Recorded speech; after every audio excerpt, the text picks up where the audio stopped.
Welcome to the Red Story and just subscribe. Martin sat on the edge of the queen-size bed, still in his shirt and tie, his eyes drifting toward the window that overlooked a bustling city street in Boston. It was 7 o'clock a.m., and he could already hear cars honking, voices carrying up from sidewalks crowded with morning commuters. The sunlight cut through the thin curtains, highlighting the dust mote swirling in the air.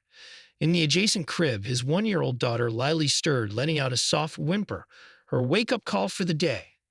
Martin softly, "Morning, sweetheart," he murmured, leaning over to pick her up.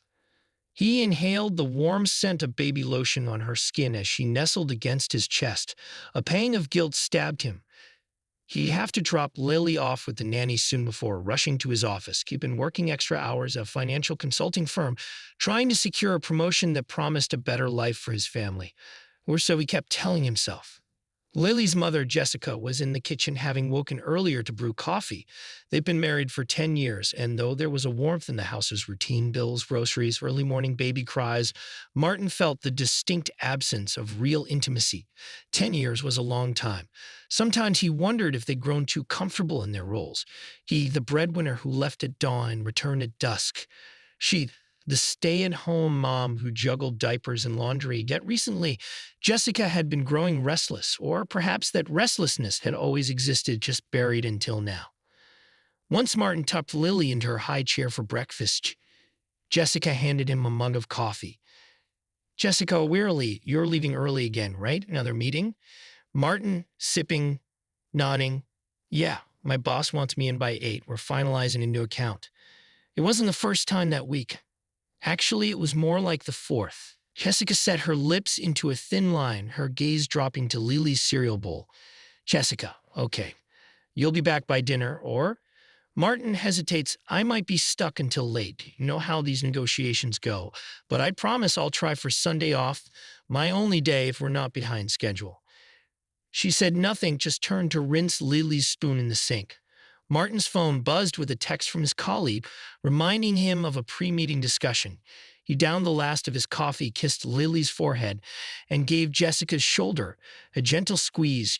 She tensed beneath his touch, which wasn't lost on him. Martin, attempting a smile. "I'll see you tonight. Love you." Jessica, quietly, "Sure, love you too." He grabbed his briefcase and rushed out, the door clicking shut behind him. Outside, the crisp autumn air carried the distant hum of city life. As Martin drove off, he flicked on the radio, half listening to local news, half replaying Jessica's subdued demeanor in his mind. "It's just stress," he told himself. "She's alone with the baby all day. Of course, he feels stuck." A few weeks passed in similar fashion. Martin was pulling 70-hour weeks, sometimes even coming in on Saturdays. He rationalized it. The money was good. They could maybe upgrade from the apartment to a townhouse with a yard for Lily once she was older.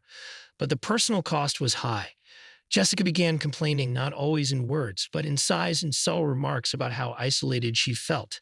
Lily was adorable, demanding, and Jessica's only respite was the occasional grocery run. So Martin hired Rosa, a nanny in her mid-50s whose background check and references were sterling. He hoped to free Jessica from some of the daily grind, maybe giving her the chance to find a hobby, see her friends. Jessica, raising an eyebrow, "You're hiring a stranger to watch our daughter." Martin, gentle tone, "Just a few hours a day. You said you feel isolated. Maybe you can take up fitness classes like you wanted or have coffee with friends, Blow off steam." Jessica gave a small shrug. "Sure," she said, though her tone was non-committal. Martin missed the sparkle that used to light her eyes. He hoped giving her time for herself might reignite that old flame. Within days, Jessica started going out. She mentioned a yoga class or a quick meetup with a friend from college. Sometimes Martin came home at 9 or 10 p.m. to find Lily already asleep and Rosa cleaning up toys in the living room while Jessica was nowhere to be seen. Rosa, one evening, looking concerned, same where Martin, she left at 4. She said she'd be home by dinner, but... Martin, tired, sighed. "It's okay, Rosa. You can head home. I'll take over. She'll be back soon." But often, Jessica came home well after midnight, claiming the cafe or the gym was really busy, or that she lost track of time. Martin wanted to question her further, but she'd dismiss him with a wave of her hand, heading straight to bed. Lily's baby monitor glowed on the nightstand while Jessica slept on the far edge of the mattress, facing away from him. One rare Sunday, Martin decided to do laundry. Jessica had told him she was meeting an old friend from high school at a downtown cafe. Lily was napping. Rosa had the day off. Martin sorted through the laundry hamper in the bedroom, throwing whites in one pile, colors in another. He rummaged around for some t-shirts to fill up a partial load when he noticed the washing machine was already full.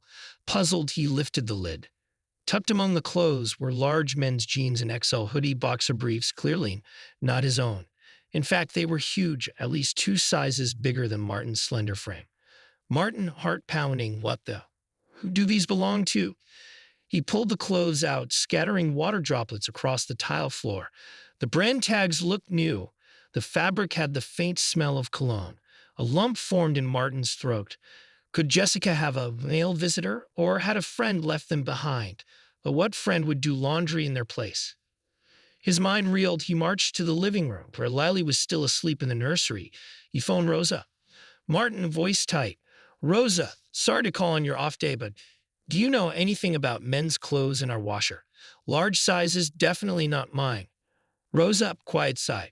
Sanger Martin, I was afraid this might come up. I see your wife leave in a fancy sports car sometimes. She comes home late and she's, very cheerful. She told me not to ask questions. Martin, you're saying she's bringing men here? Rosa, hesitant. Not always, but once or twice, I saw a tall man come in. They were in the spare bedroom for a while. I never said anything. I didn't want to cause trouble. I'm sorry. Martin's hand shook around his phone. He told Rosa it wasn't her fault and promised her a raise for her honesty. Then he ended the call, his ears buzzing with anger, pain, disbelief. He stared down at the damp clothes in his arms. My wife is cheating on me, he whispered, voice raw. That evening, Jessica returned around 9, the stroller empty because Lily was home with Martin. She strolled in wearing tight leggings and a stylish tank top, claiming she'd been at fitness class. Martin stood in the hallway, the men's clothes folded neatly on the floor beside him. Jessica froze at the sight of them. Martin, I sleep. Who do these belong to, Jessica? She glanced at the clothes, then back at him. For a moment, her expression was unreadable. Then she let out a short exhale, almost a laugh. Jessica, well, I guess you found them. They're my friends. He spilled coffee on them and asked to wash them here. That's all. Martin, stop lying. Our nanny told me everything about your late nights, the sports car, the man in our spare bedroom. Is that your new hobby, Jess? Sleeping with strangers? Her face hardened, lips curling in a sneer. Instead of apology, her voice was dripping with scorn. Jessica, I'm not a child, Martin. I can see whomever I want. You're barely home, working yourself to death. I'm bored, lonely. We used to have fun, remember? Martin, voice shaking. So you fill that void by screwing some random guy in my house? We have a 1-year-old. How can you disrespect me and Lily like that? She shrugged, crossing her arms over her chest. Jessica, I'm not interested in just being a mom and wife. You act like that's all I should ever want. I need excitement, a new spark. If that means I have a friend with benefits, so be it. Martin's knuckles turned white. He wanted to yell, to break something, to fling the clothes in her face. Martin, and do you plan on continuing this nonsense? Did you think I'd never notice? Jessica, shrugging, unrepentant. I don't care what you notice at this point. If you have a problem, file for divorce. Maybe you'll even find yourself a mistress. We're done, Martin. There's nothing to salvage. He stared at her, heart throbbing. He realized how far gone she was, how her loyalty had crumbled. After 10 years, it seemed she had no love left for him. Or if she did, it was buried beneath cynicism and boredom. Martin, through clenched teeth, pack your crap and get out. I'm keeping Lily and we're done. I won't let you bring men around her, hear me? Jessica, rolling her eyes, fine. You want to play it that way. Good luck with the bills, the apartment. I'll demand half. That's my legal right. Martin, you can't blackmail me. You walked out on this marriage, not me. She only smirked. We'll see, she said, then brushed past him toward the bedroom. The next few days felt surreal. Jessica spent them packing some of her belongings. Lily toddled around in confusion, sensing the tension. Rosa tried to keep the child occupied, singing lullabies in the living room to drown out the raised voices from behind closed doors. Martin's heart ached whenever he caught Lily's big eyes watching him. She's too young to understand, he told himself. The knowledge didn't help much. They sought a lawyer, started dividing assets. The apartment had equity. Jessica insisted on half the value. Martin refused. Jessica, pointing at him during a lawyer meeting, he works nonstop. I raised Lily, handled the house. Now he wants to throw me out with nothing. Martin, throwing you out. You threw us out by bringing another man into our home. I'm giving you a fraction. That's already more than you deserve. Jessica, you think you get to decide everything.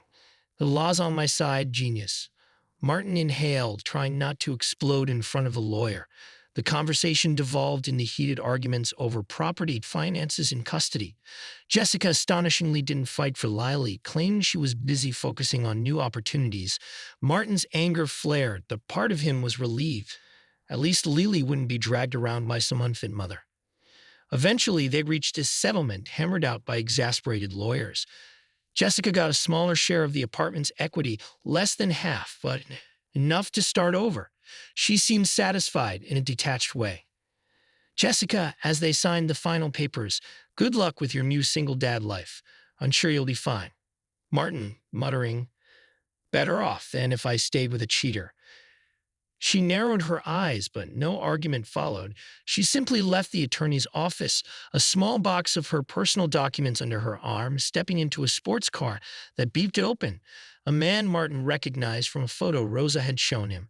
The final confirmation twisted his stomach into knots. The door slammed, and they sped off. Martin stared after them, feeling both heartbreak and relief swirling in equal measure. A day after the divorce was finalized, Martin stepped into the empty apartment. The quiet felt huge, each footstep echoing. Lily babbled from her playpen. Rosa was tidying up in the kitchen, folding dish towels with meticulous care. Rosa, soft smile. Everything will be okay, Singer Martin. Lily is happy, you see. The child's giggles filled the living room as she clutched a plush bunny. Martin sank onto the couch, burying his face in his hands. Martin muffled voice. I just can't believe it ended like this. 10 years, Rosa. She was my entire world once. Rosa set the towels aside and gently patted his shoulder. Rosa, it's hard, but you have Lily, and you have your job, your life. You'll stand on your own 2 feet. He looked up, eyes damp. Martin, thank you for everything. You've been a godsend. I don't think I could do this alone. Rosa, small chuckle. I'm here as long as you need me, and as long as Lily loves me. He gave a shaky smile, noticing the kindness in the older woman's eyes. That night, he wrote an email to HR at his company, explaining he needed fewer late nights, at least until he could adjust to single fatherhood. He realized how much time he'd lost while chasing that promotion. Lily deserved better. In the months that followed, Martin found a stable schedule. He worked from home on Fridays, spent more time cooking simple dinners for Lily, and took her to a local park on Saturday mornings. Rosa arrived daily, helping with midday feedings and chores, freeing Martin to focus on his job. Yet every evening, he was the one who read Lily bedtime stories, something he'd rarely done before. He also had to face the stinging whispers from mutual friends who discovered the reason for the divorce. Some asked if he'd seen it coming. Others admitted they'd suspected Jessica was too flirty. Martin tried not to dwell on it, not to replay the day he found a stranger's hoodie in his washing machine. But sometimes when Lily napped, he'd stare at the hamper and remember how heartbreak had come crashing down on a quiet Sunday. Rosa noticed his downcast looks. On random afternoons, she coaxed him into conversation. Rosa, Sanger Martin, you're still young. You could find someone else. Martin's sad laugh. I'm 35. Not exactly ancient, but I'm also not sure I can trust anyone right now. Rosa shrugged, smiling kindly. Love doesn't always come when we expect it. Just be open to it. Meanwhile, you have Lily's love. He appreciated her gentle optimism. One Friday, Martin left the office early and took Lily to an indoor play center. He was pleasantly surprised at how many single parents were there, chatting about their toddlers while sipping coffee.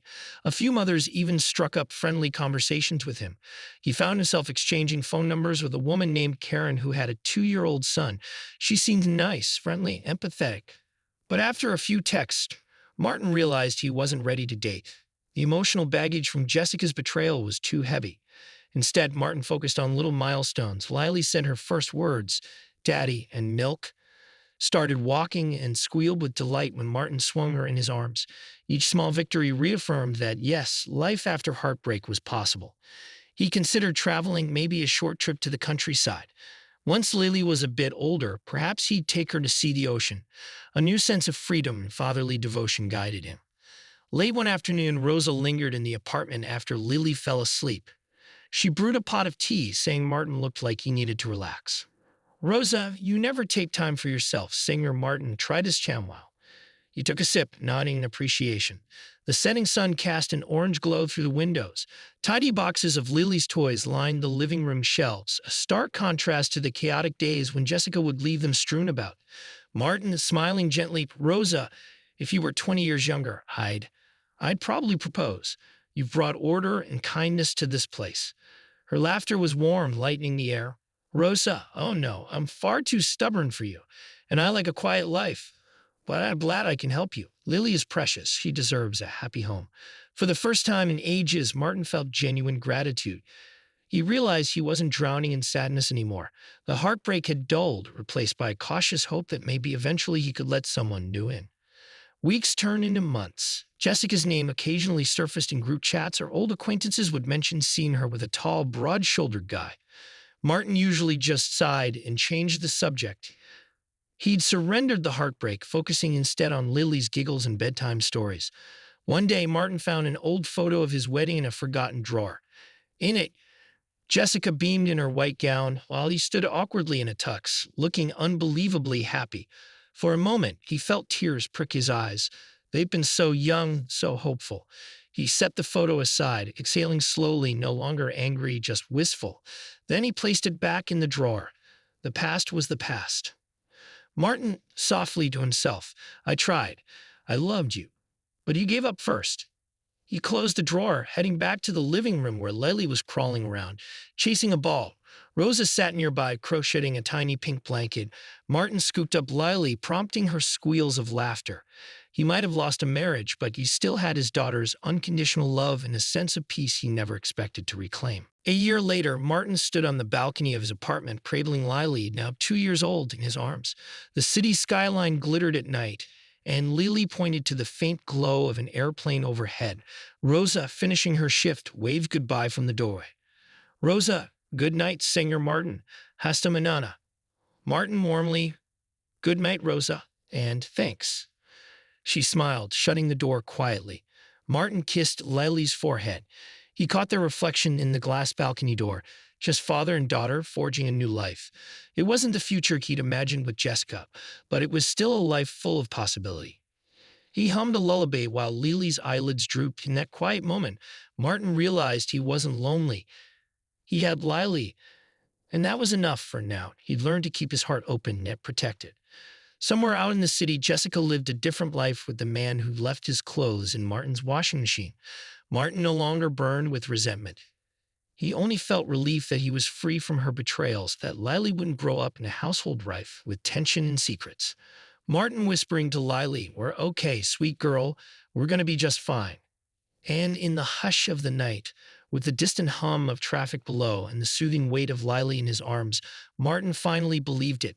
The heartbreak had passed, replaced by a gentle, steadfast hope for whatever came next.